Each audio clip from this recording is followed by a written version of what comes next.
If you've ever thought fasting sounds too hard or that you'd end up starving, then this video will change that. In this video, I'm going to explain how to start fasting safely as a menopausal woman, beginning with a gentle 12 to 16 hour, which is known as intermittent fasting, which is a great entry point supporting your hormones, steadying your energy, and helping your body feel calm and balanced again. I'm Sarah Knight, a qualified fasting and nutrition coach. I help menopausal women understand what's really happening inside their bodies and how to work with their hormones, not against them, through fasting, metabolism, energy, and a 360 approach to health. When I talk about fasting, I often hear women say, "Oh no, that sounds too extreme. Oh, I'd be starving. That's not safe for someone my age." And I get it. We've spent decades being told that eating little and often keeps our metabolism going. But I was always intuitively drawn to giving my body a break between meals. I never saw it as a deprivation. It just felt right to me. When I later trained as a fasting coach, it all made sense.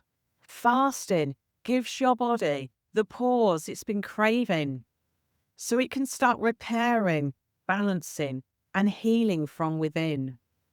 Here's what's happening inside your body during a 12 to 16 hour fast. First, your insulin levels start to drop. This gentle decline signals your body to shift from storing that energy to releasing it. Around 10 to 12 hours in, your liver begins to burn stored glycogen, helping stabilize your blood sugar and reigniting your metabolism. Then, your cortisol evens out, which improves your sleep and will give you that calm energy the next morning. Your digestive system rests, which reduces bloating and inflammation. For menopausal women, this range is a perfect balance, long enough to start lowering insulin and inflammation, and short enough to stay kind to your hormones. Here are the steps to take. Note, I talk about doing this overnight, as this is the most common, but the same steps can be applied at any point during the day that is convenient to you. First, finish your last meal by 7 p.m. Keep that meal balanced with protein, healthy fats, and veg. Think salmon with greens and olive oil, or chicken with roasted vegetables. Second, finish that meal and your fast begins. At this point, do not eat anything. If you're thirsty, you can have water or black herbal teas, but no snacks or milky drinks.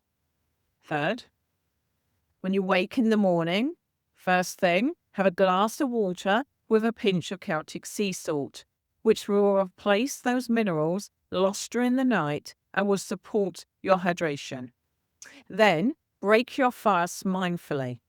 Have a savory meal such as eggs with spinach, salmon with avocado, or leftovers from dinner the night before. Avoid sugary meals that will spike blood sugar and undo the calm you created overnight. At this point, pause before that first bite. Take a moment to recognize what you've just achieved. You've completed a fast that has supported your body's healing and balance. Offer a quiet thank you to your body for how it served you and gratitude for the nourishment you're about to receive.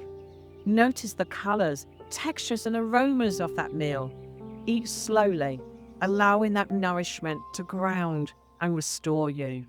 Note, start where you are.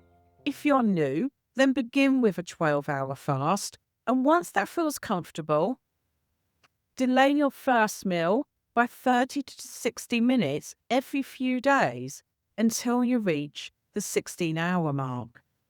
This 12 to 16-hour intermittent fasting is your gentle starting point, the foundation where your metabolism and hormones begin to work together again. You can repeat this fast daily if your energy, mood, and sleep remain steady. The key is to listen to your body. It will tell you when it needs to rest, nourishment, or a shorter window. In a future video, I'll explain when not to fast and when to rest, depending on your stress levels and where you are in your menopausal stage of life. If you found value in this video and want to keep building on this foundation, YouTube will recommend my other videos to help you continue on your journey.